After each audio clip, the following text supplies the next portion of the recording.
So what are the 5 reasons why Bumblebee the movie is going to make Transformers great again? I'm going to talk about the 5 reasons why I think this movie is going to be exceptional coming up.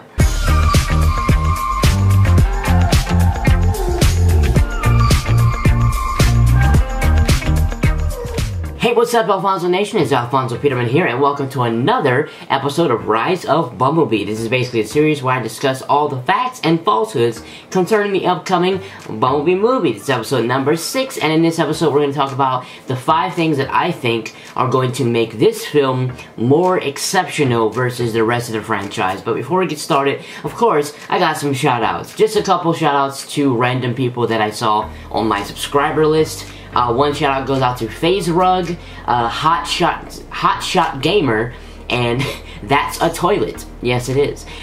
So thank all 3 of you for being subscribers, Alfonso Nation members, and for watching my videos. I really appreciate it. It's people like you that help me make videos all the time and encourage me to keep doing this every day. So thank you so much. In addition, before I get started with the B stuff, I want to talk about something that was recently revealed. It was kind of like both, because you can order it for pre-order, but it is not yet for sale yet, but it was revealed, and that is the Prime 1 Studio MMTF-20 Bumblebee for Transformers: The Last Night. This thing is so beautiful. It is so wonderfully crafted. It features LED functions on the eyes, on the cannon, and on the chest. It has one alternate unmasked portrait. It has one alternate battle mask portrait. It has interchangeable right arm cannon, and interchangeable right and left arm with fist.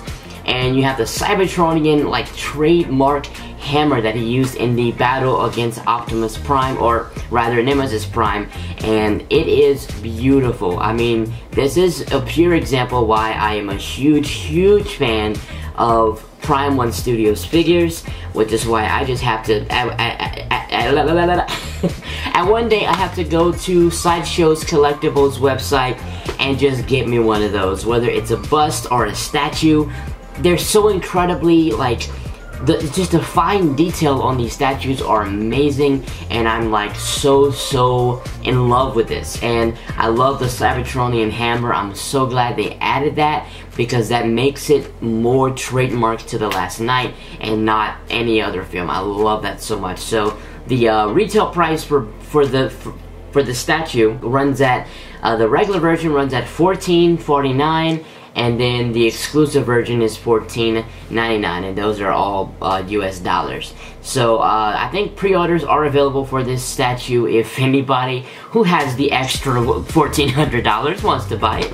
That's definitely going to be on the website for y'all to check it out. And if you don't have the extra money, which I don't have the extra money right now, it's always good to just be mesmerized by these figures, right? I just thought it was appropriate to talk about that since we are technically talking about Bumblebee. So let's talk about the B film, the solo film. Let's talk about the 5 reasons why I believe the B movie is going to make Transformers great again. But obviously that's a joke, because Transformers is already great. It's already a wonderful franchise. That's why we're here. That's why you're watching. That's why I'm making this video, talking to a camera at 10:47 a.m. So what will I think will make the Transformers franchise greater? What is the Bumblebee movie going to contribute to the franchise that will make it greater than it already is? And the 5 reasons why, we're going to get started. Now, the way we're going to structure this, we're going to go from 1 to 5. There's no particular order. There's none that's like more important than the other. I think they all equally are going to make this film better. So that's, I don't want you to think that number 1 is the worst and number 5 is the best, or vice versa. It's just a list of general concepts that I think is going to make this film more exceptional. The first thing I think is the B movie will break the uniformity of the franchise, and what that basically means is we basically seen 5 films directed by Michael Bay, and they all had his distinct taste. We saw Michael Bay's taste, his feel, right? We saw he had the excessive explosions, the crude humor, all the crazy, just Michael Bay-isms that's in the film, the excessive use of the same soundtrack. That's different things that kind of fits Michael Bay's taste, right? So that's something that I believe is almost like a uniform for the 5 movies. Well, this movie, because it's not directed by Michael Bay, it's directed by Travis Knight, I think it's going to give a sense of variety for the Transformers franchise in general, right? It's gonna make the movie a little more distinct, a more, you know, like individual, more unique than the rest of the movies. And I think it's going to set an example for future films. Like, you don't have to follow the same standard, you know, chain of events that happened in, you know, the 5 movies that Michael Bay made. You can make things different. You can do things that are more unique and make each movie more valuable than the previous movie. And I think that's what the B movie is gonna do. It's going to make this franchise. It's gonna add some variety to it. It's gonna add some differentiation between this one and the previous film. So I think it's gonna destroy the uniformity of the franchise, which in some cases I believe is a good thing. And in this case, it's a really good thing because we've had the same thing for a decade. It's time for a change. And you know what? I think this movie is going to be the start of that change. The second reason why I believe this movie is going to make this franchise even greater is that it's going to provide more context to the history of the Transformers. It is likely that because it is a prequel film and it's talking about the events that happened in the past prior to 2007, it's going to provide more details and more context of what happened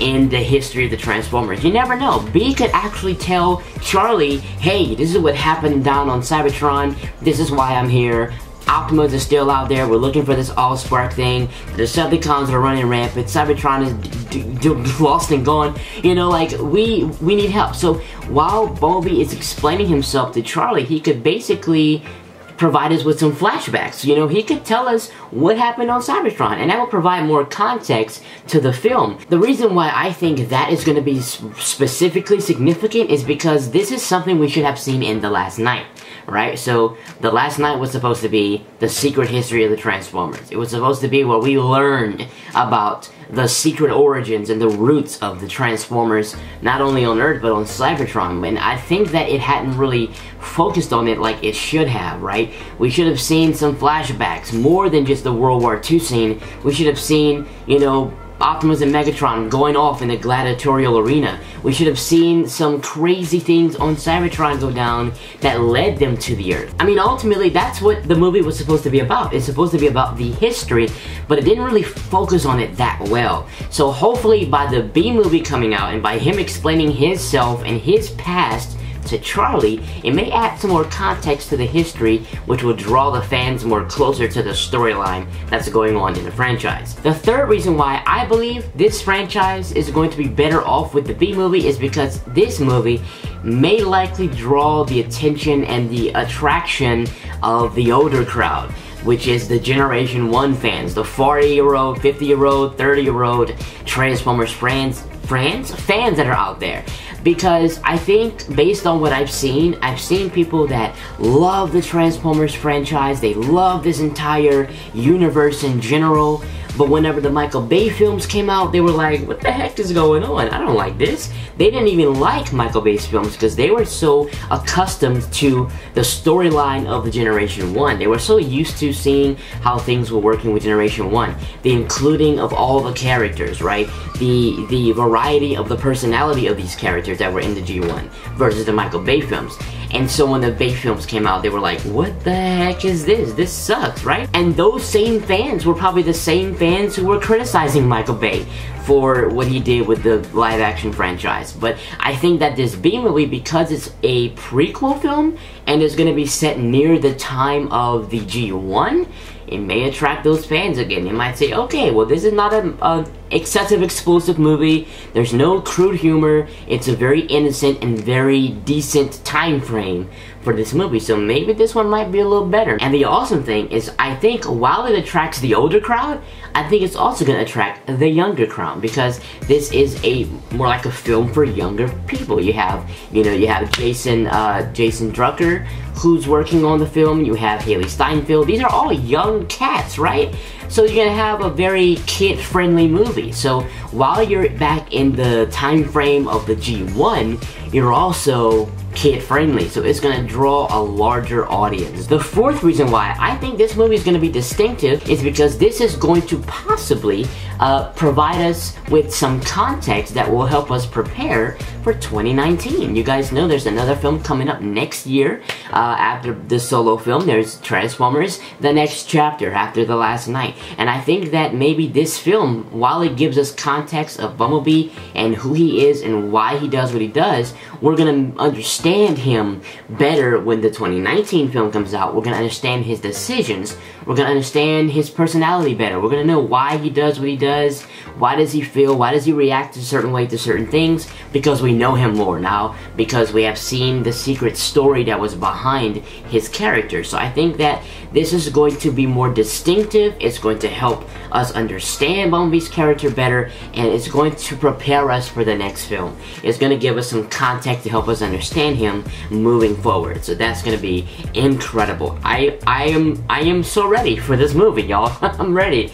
I'm ready for December. And the fifth thing, this is 10, the fifth thing I think is going to make this film distinctive and is going to make this franchise greater in general is that this movie is going to give fans what they have been wanting for a while. And it's probably going to highlight a little bit more on this for a while, and that is 1 versus 1 battles. So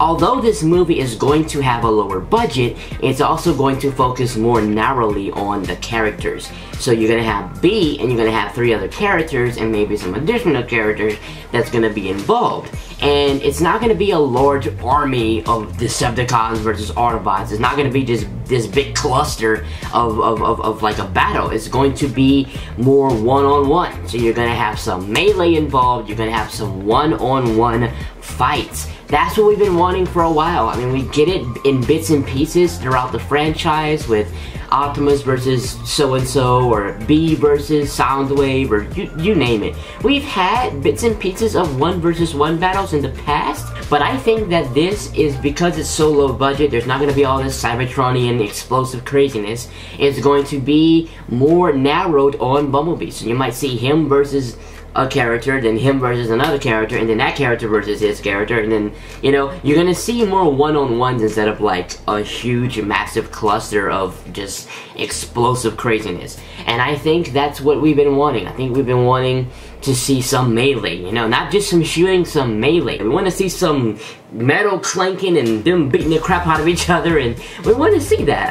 That's what fans want, and I think this movie is going to provide that for fans. So yes, guys, those are the 5 things I think is going to make this franchise just great in general. It's going to make this film more distinctive. It's going to break the uniformity of the franchise. It's going to do a lot of great things for the franchise. So for those of you who are lovers and you just admire the Michael Bay films, have some hope and just give this movie a chance. You never know how much you're gonna enjoy it. You never know how much of the variety that's in this movie is going to appeal to you. So just give it a chance and just keep in touch with the updates about this movie, and I think that you're gonna be just as fine. And for those of you who could not stand the Michael Bay films, because there is a part of the, you know, fan base that does not like Michael Bay's films, this is all you. This is your moment to shine, right? So my question of the day is, name something that you would like to see in the B movie. Name something that maybe you think will make this film distinctive or great, or make the franchise great in general. Put it in the comment section below. I will check it out. And that's all I got for today. So thanks for watching. My name is Alfonso. If you enjoyed the video, drop a like on it. If you are new to the channel, please drop a subscription. I really appreciate your consideration.